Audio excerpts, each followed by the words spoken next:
Hello everyone, welcome to this course on software defined radio hands-on for wireless communication systems design. I am Professor Suraj Srivastav from the Department of Electrical Engineering at IIT Jodhpur, and in the last lecture we had seen the MATLAB Simlink and software defined radio environment for communication systems design. From this lecture we will start with the basics of DSP and we'll go through the fundamentals which we will require for the Simlink based implementation of software defined radio, and will not go into too much detail of this.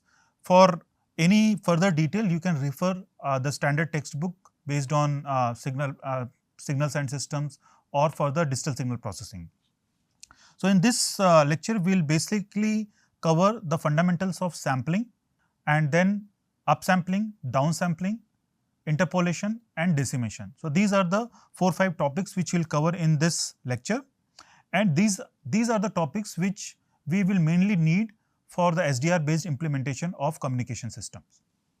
So, we have in communication systems we have signals, and how do we analyze signals? So, signals can be analyzed in time domain. So, time domain analysis means the signal values can be plotted with respect to time, and then it can be visualized on a time scope using the Simlink block. So, we will see how we use time scope block in the Simlink. And the signals can also be analyzed in frequency domain. So, in frequency domain basically we use spectrum analyzers. So, there is a spectrum analyzer block available in the Simlink which can be used to compute the power spectral density of the signal. So, in the frequency domain basically we plot the signal power with respect to frequency. So, these are the two domains where we can analyze the signals. Let us take a very simple example. For example, if you have a pure sinusoid signal of frequency f0. So, f0 is the frequency of the signal. So, we have a signal like st equal to cosine 2 pi f0 t. So, in the time domain you can plot this signal. All of you know how to plot a cosine signal with respect to time. What about the spectrum of this signal? So, from your signals and systems knowledge you can compute the Fourier transform of this signal st, and you can obtain this expression. This is a well known expression for the Fourier transform of this sinusoid signal, which is nothing but half delta function of f minus f0 plus delta function of f plus f0. So, this first delta f minus f0 will give you an impulse at the frequency f0, and this delta f plus f0 will give you an impulse at frequency minus f0. Okay. So, there will be two impulses if you plot this thing, if you plot this spectrum. So, this is your SF and this is your frequency axis f. So, if you have this signal cosine 2 pi f0, so at f0 and minus f0 you will get two impulses, and the strength of these impulses will be 1 by 2. So, this is the Fourier transform of a pure sinusoid signal, and this most of you know from your signals and systems knowledge. But the important point here to note is that the Fourier transform of a signal is mainly for the continuous time signals. The Fourier analysis, the Fourier transform which we compute is for the continuous time signals, and we had already explained in the previous lectures that in the software based implementation we have to rely on the sampled version of the signal. The signals are sampled, and on those samples we have to design our system. So, the software defined radio based systems are essentially a discrete time systems where we have to rely on the samples of the signal. So, we have to revisit the sampling theorem in this context. So, that is what we mentioned here. In MATLAB and Simlink based SDR environment we worked with the sample version of the signal, and important point here is that if the sampling rate fs is not chosen suitably, or if the sampling rate fs is not sufficiently high, then you may see aliasing. And what do we mean by aliasing? Aliasing means the sampled version of the signal may take a different identity than the original continuous time signal. So, we will go through this part very briefly. and for this we have to revisit the sampling theorem. But idea here is that if you have a continuous time signal and if you sample it with a sufficiently high rate, what is that rate? We'll come to that. Then your signal, the sampled version of the signal will represent the same continuous time signal. However, if your sampling rate is not sufficient, you sample the signal at much lower rate than the required one, then you will see aliasing. Then the sampled version of the signal will not represent the original continuous time signal. It may represent some other signal. That means it may take identity of some other signal, and that is why we call it as aliasing. So, for this we have to understand the sampling theorem. So, we will go through what is sampling theorem. We will not go to the derivation of this, but I will just state the result here. So, sampling theorem says that if Fm is the maximum frequency component present in the signal, then the sampling rate Fs must satisfy this condition. The sampling rate Fs should be greater than twice the maximum frequency component present in the signal to perfectly reconstruct the continuous time band limited signal from its samples. Okay. So, this is the statement of sampling theorem, and if you just rewrite this condition Fs greater than twice Fm, if you rewrite, then you see this thing, Fm should be less than Fs by 2. What does this mean? This means that if you have a sampling rate, if you have fixed the sampling rate to Fs, then the maximum frequency component which can be perfectly reconstructed from the sampled version of the signal is Fm, which should be less than Fs by 2. So, Fm should be less than Fs by 2. That means the maximum frequency component which can be represented using the sampled version of the signal should be less than Fs by 2. This Fs by 2 is called Nyquist frequency, which represents the highest frequency that can be accurately represented by the sampling rate Fs. So, now here it is very clear, when we fix the sampling rate Fs, then the maximum frequency component which you can represent using the sampled version of the signal limits to less than Fs by 2. This range minus Fs by 2 to Fs by 2 corresponding to a sampling frequency Fs is called fundamental period. Alright. So, if you fix the sampling rate to Fs, then the range becomes limited in the range minus Fs by 2 to Fs by 2. This is called the fundamental period, and if your signal has frequency F0 which is less than Fs by 2, then there will be no aliasing. That means the sampled version of the signal will represent the same frequency F0 in the fundamental period, but if your signal has frequency F0 which is greater than Fs by 2, then there will be aliasing, because we have already seen that once you sample the signal, the fundamental range becomes limited to minus Fs by 2 to Fs by 2. If you have any signal which has frequency higher than Fs by 2, then it will take an identity of some signal in the range of minus Fs by 2 to Fs by 2. So, if F0 is greater than Fs by 2, then there will be aliasing. What does it mean? It means that the sampled version of the signal will take some other identity in the fundamental period, and what frequency it will represent in the fundamental period, that you can compute using this expression. So, the frequency which will appear in the fundamental range will be F0 minus n times Fs for any integer n, such that F0 minus n Fs becomes in the range minus Fs by 2 to Fs by 2. Alright. I will just repeat it once again. F0 is the frequency of the signal which is higher than Fs by 2. So, there will be aliasing. The sampled version of the signal will not represent F0, it will represent some other frequency in the range minus Fs by 2 to Fs by 2. What frequency it will represent in the range minus Fs by 2 to Fs by 2, you can calculate using this.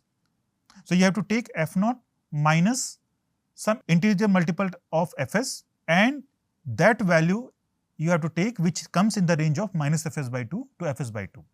So, we will solve this thing through an example, then it will be very clear.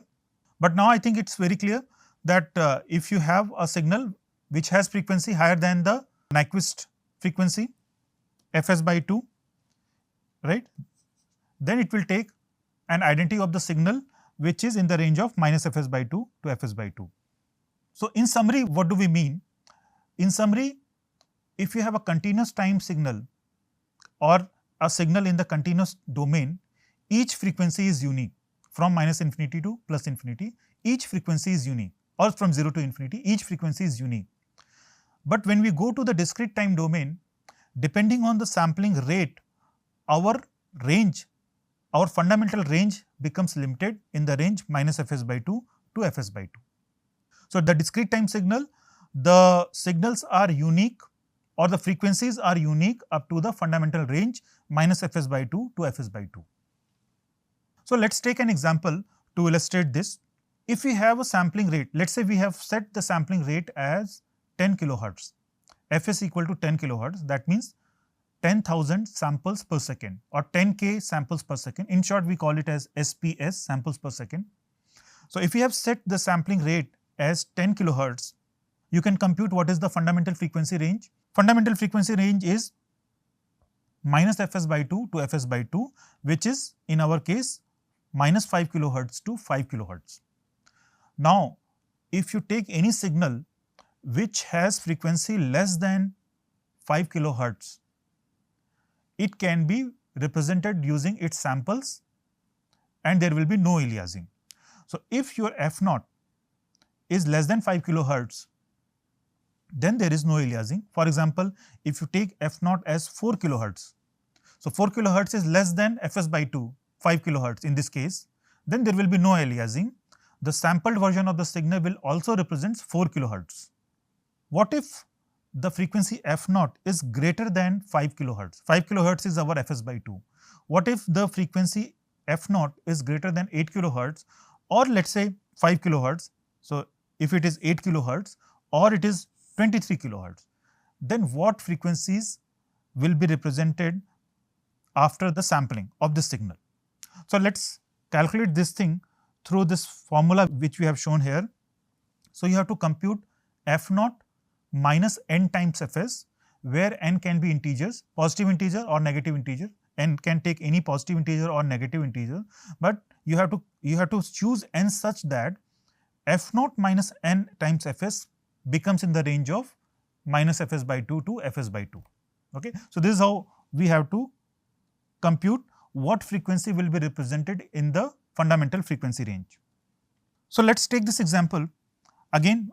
That is the same, the sampling rate is same, we haven't changed the sampling rate, fs is same as 10 kilohertz, so your fundamental frequency range is minus 5 kilohertz to 5 kilohertz. Let's first consider the case of 8 kilohertz f0. So if your f0 is 8 kilohertz and your fs is 10 kilohertz, and what we have to compute? We have to compute f0 minus n times fs. f0 is fixed 8 kilohertz, fs is also fixed 10 kilohertz. So f0 is fixed, this is your 8 kilohertz, and fs is also fixed, this is your 10 kilohertz. Okay, what you can choose is n.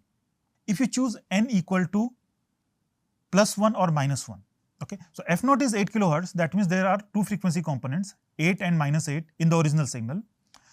If I choose n equal to minus 1, or if I choose first n equal to 1, so this will become 8 minus 1 times 10, so 8 minus n fs, this will give me minus 2 kilohertz, which comes in the range of minus 5 kilohertz to 5 kilohertz. And for minus 8 kilohertz, if I choose n equal to minus 1, so this will become minus 8 plus 1 times 10, then this will come to 2 kilohertz. Alright. So you see, this is the frequency which will be represented using the sampled version of the signal. This will also analyze through Simulink by doing the simulation, but mathematically also using this formula you can calculate what will be the frequency represented by the sampled version of the signal. You have to simply, so if f0 is 8, I will just rewrite it. So if f0 is 8, what you have to do? So f0 is 8 means in the original signal there is minus 8 kilohertz and plus 8 kilohertz. Now you have to choose f0 minus nfs such that these values come in the range of minus fs by 2 to fs by 2.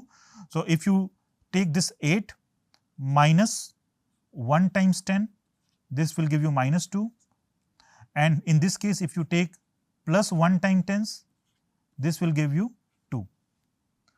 So, this represents the signal of 2 kilohertz in the fundamental range. I hope this is clear to everyone. Now, if I take another example, if your input frequency is 23 kilohertz, then what is the frequency represented by the sampled version in the fundamental range? So, again you have to do the same thing. 23 kilohertz means there are two frequency components, 23 and -23. 23 if you shift by 2 times 10s, right, 23 minus 2 times 10, 10 is the fs, this will give you 3 kilohertz, and -23 plus 2 times of 10 will give you -3 kilohertz. So, that means this range is coming in the range of this frequency 3 kilohertz and -3 kilohertz is coming in the range of -fs by 2 to fs by 2. So, the sampled version of the signal coming at 23 kilohertz sampled at 10 kilohertz will represent 3 kilohertz frequency, and this will represent 2 kilohertz frequency, the first example. So, this is how you can see that the sampled version of the signal may look different than the original signal, and that is why this sampling theorem is important while choosing the sampling rate in the SDRs or during the Simulink models. Now, another important concept is sampling rate conversion, which we call in short as SRC. So, SRC is a sampling rate conversion, which is the process of changing the sampling frequency fs of a discrete time signal to a new sampling frequency fs prime. And this is basically required because when we connect two systems, for example, the Simulink model with the SDRs, then they may operate on a different sampling rate. So, your Simulink model may operate on a different sampling rate and your SDR may operate on a different sampling rate. When you want to connect these two, so you have to do the sampling rate conversion. So, for this, sampling rate conversion is essential when connecting systems that operate at two different sampling rates or at different sampling rates. For example, one can also look this thing into converting a 44.1 kilohertz CD audio signal to 48 kilohertz studio audio signal. So, here also you need to do sampling rate conversion, so that 44.1 kilohertz signal can be 44.1 kilohertz sampled signal can be converted to 48 kilohertz sampled signal. Now, important point here in sampling rate conversion is that we want to do this sample rate conversion. We want to move from one sampling rate of the signal fs to fs prime while preserving the original information as accurately as possible. So, that means if you have a signal which is originally sampled at frequency fs and now you want to resample it at some other frequency fs prime depending on the requirement, then we would like to make sure that we preserve the original information as accurately as possible. The sampling rate conversion should not change the original information to the extent possible. So, this is the role of sampling rate conversion, and in this case we will look at the downsampling decimation and also the upsampling and interpolation. So, what is downsampling? Downsampling by a factor m decreases the sampling rate of a signal by m, by a factor of m. So, if your original signal is sampled at rate fs, then downsampling by a factor of m gives you the reduced sampling rate, which is fs by m. So, fs prime in this case is fs by m. How do we achieve this thing? So, you can take this example which we have in the form of this figure. You have a signal, continuous time signal, and then here in the first figure if you see, we have a continuous time signal and we are sampling it at regular interval. So, the first signal is sampled at rate fs, let us say this is the sampling rate fs, and now from this sampled version of the signal, if you drop the alternate samples, alright. So, you see we dropped this sample, then we dropped this sample, then we dropped this sample. We are dropping the alternate samples and we are keeping the alternate samples. right? So basically, in general, if you want to do decimation by a factor of m, so we'll keep every mth sample and discard the rest. So this, in this case, the example is for m equal to 2. So we are discarding every alternate samples and keeping the remaining samples. So this is how we do the downsampling. In this case, we are discarding every alternate samples and keeping the remaining samples. So in this case, if you see, then the sampling rate will reduce by a factor of 2. So if the original signal is sampled at rate fs, the downsampled signal, so we'll see what is decimation and downsample. So the downsampled signal will be having sampling rate at fs by 2. So this is the downsampling. Now we would like to see what is the effect of downsampling. In the time domain, we have already seen the effect of downsampling is reducing the sampling rate of the signal. And all of you know that if you reduce the sampling rate of the signal beyond a certain limit, then you may also see aliasing in the signal. So let's look at the effect of downsampling in the frequency domain. In summary, what you will see that when you do downsampling, the spectrum expands by a factor of m, and it may cause aliasing. If the sampling rate reduces significantly, then it may also lead to aliasing. So let's look at this example here. In the left side, in this right side, if you look at this figure, we have a signal xn, which is the sampled version of the signal, and this is the spectrum of this xn. You see, we have this minus fs by 2 and fs by 2. This is the fundamental frequency range we discussed. We'll also see this in the Simulink when we'll do the Simulink hands-on. So this is the range minus fs by 2 to fs by 2, and this is the spectrum of the signal. And now if you do downsampling by a factor of m, so you see this point is minus fs by 2 m, and this is minus fs by 2 m. So this version of the spectrum, this portion of the spectrum will expand in the sampled version, because in the sampled version, this is your fs prime, this is your fs prime, and this is your minus fs prime. So your fs prime is fs by 2m, because the sampling rate is reduced by a factor of m. So this is fs prime by 2, and this is minus fs prime by 2. Now in the downsampled version of the signal will be minus fs prime by 2 to fs prime by 2, which is fs by 2m and minus fs by 2m, and this portion of the spectrum will expand here. So you see, this portion of the spectrum will expand from minus fs by 2m to the fs by 2m. This fundamental range is based on the new sampling rate. And what will happen to this portion, which is this side or this side? What will happen to this? This will move in the downsampled version of the signal. This portion of the spectrum will move outside the fundamental range, and therefore it will alias. And that is why you see this signal, which is the downsampled version of the signal, is the expansion, and also aliasing is happening in this required spectrum. And in time domain, what is happening? When in this case we are doing the downsampling by a factor of 3. So what is happening? Every third sample we are keeping and discarding the rest. So we are keeping this signal, we are keeping this, we are keeping this. Every third point, every third sample we are keeping and discarding the rest. So in the time domain, you see that the sampling rate is reduced by a factor of 3, and in the frequency domain, you see that the spectrum expands by a factor of 3, but because the spectrum also overlaps, because the overall spectrum goes beyond the fundamental range, so it also alias. So this is the spectrum, this is how the spectrum will come in the downsampled version.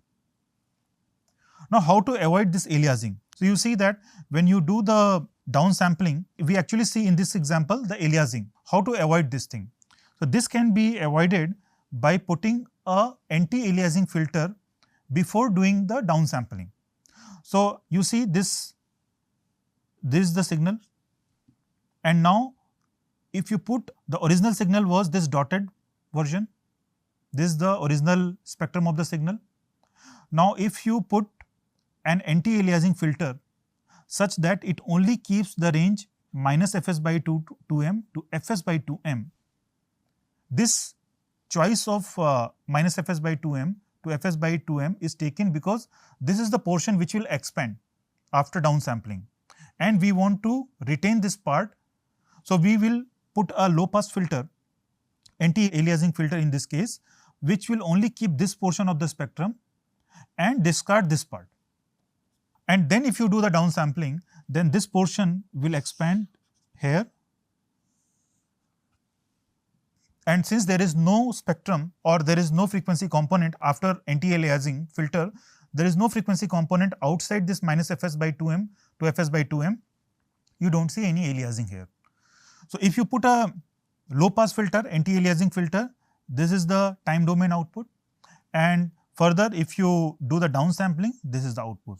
So, in this way, in general, the downsampling process may introduce aliasing, but if you suitably pass it through a low pass filter before doing the downsampling, even after the expansion of the spectrum, you do not see the aliasing. Okay. So, this process of passing the signal through a low pass filter, anti-aliasing low pass filter, followed by a downsampling, this is called decimation. So, in some sense, decimation makes the downsampling useful for practical applications. And what is the practical use case of this decimation, which we will see in our SDR program, is that we will take the RF signal from the SDR. So, SDR will take the RF signal and then it will do down conversion, it will convert it into the baseband, and that baseband signal will be sampled by the analog to digital converter, ADC. And typically the ADCs work at a very high sampling rate.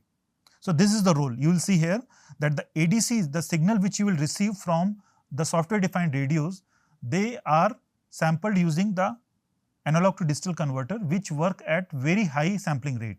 So, the Fs is very high at this stage, and you want to do it the rest of the processing in MATLAB Simulink running on your computer. So, you will downsample the signal so that you get the same signal at lower rate, and then you can do the baseband processing. So, I hope this is clear. ADC will sample the signal at a very high rate, but your MATLAB Simulink models may not operate at that high rate. So, you have to downsample the signal or you have to decimate the signal so that you can work with the same signal at lower sampling rate, and this will be achieved through the decimation. A very similar operation is upsampling and interpolation, and we will see that this we will use at the transmitter side. What is upsampling? Upsampling by a factor of L increases the sampling rate of the signal by L times. So, you see, if the original signal is sampled at rate Fs, and if you upsample the signal by a factor of L, the new sampling rate becomes L times Fs. How do we see this thing in the time domain, or what is the process to do this?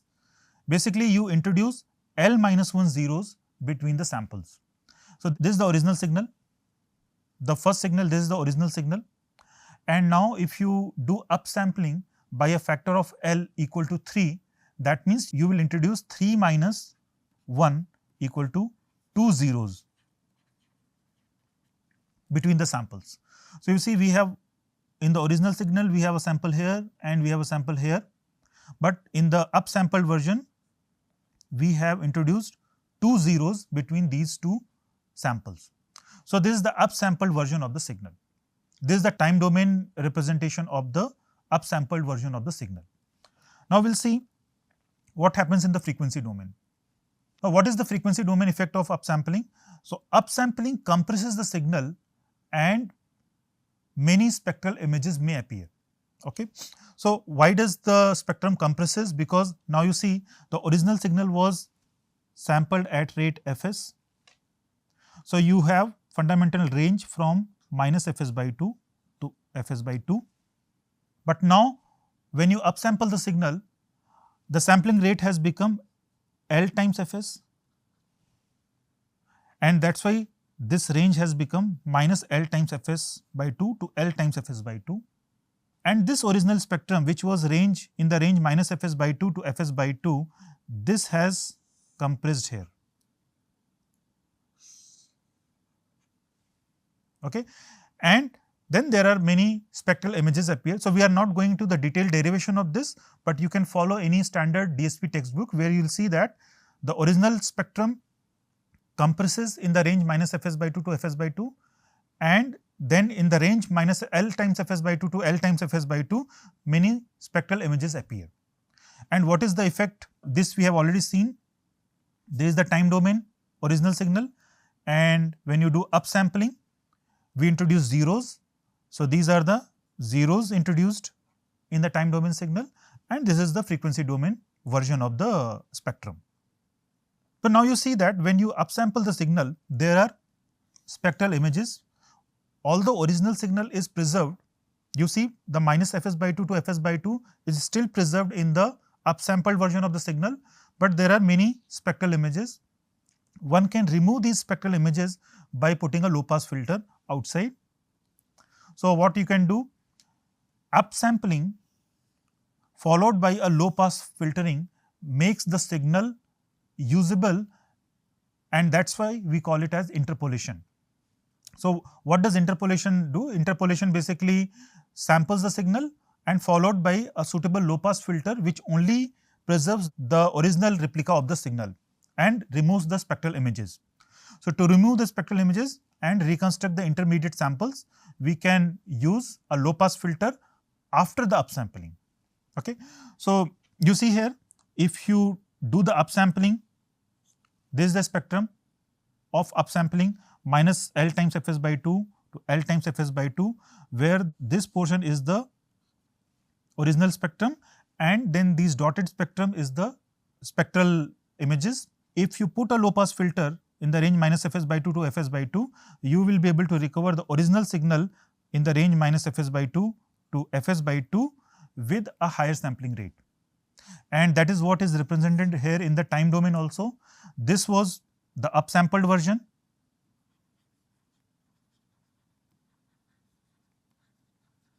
This was the signal by upsampling, because you see we have introduced zeros here. L is equal to 3. So 2 zeros have been introduced between two samples. But now when you do the interpolation, that means you take this signal, pass through a low pass filter to remove the spectral images, you get the interpolation of the signal. So this is the same original signal, but now sampled at high rate. So these signals which were actually introduced as zeros are now interpolated so that you get the signal, the same signal, the original signal at a higher sampling rate. So now you see these points are actually the reconstructed points. These are the interpolated points. Correct? So the difference between the upsampling and interpolation is that upsampling introduces zeros in between the samples, and interpolation, which is nothing but followed by a low pass filter, upsampling followed by a low pass filter, interpolates the signal, interpolate the samples in between, and you get the original spectrum. And what will be the role of this upsampling in our SDR course? It will be at the transmitter side. You will see that when we generate the baseband signal using MATLAB Simulink, the sampling rate will be lower because typically we work at lower sampling rate in the Simulink models. But when you send this signal to the SDRs, the digital to analog converter working in the SDRs work at higher sampling rate, and you have to interpolate your signal so that you can match the rate. So I will just mention here, DACs working in the SDRs are having high FS, but baseband samples working in Simulink have low FS.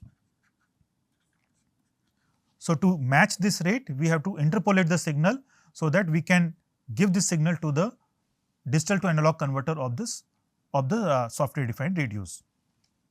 So thank you everyone. So I hope this is clear to everyone. These things will be required when we will actually start our Simulink models, designing Simulink models, and we will do a Simulink hands-on on all the three aspects what we have discussed in this lecture. We will understand the sampling theorem, followed by downsampling and decimation, followed by upsampling and interpolation, in the next lecture through Simulink models. Thank you everyone.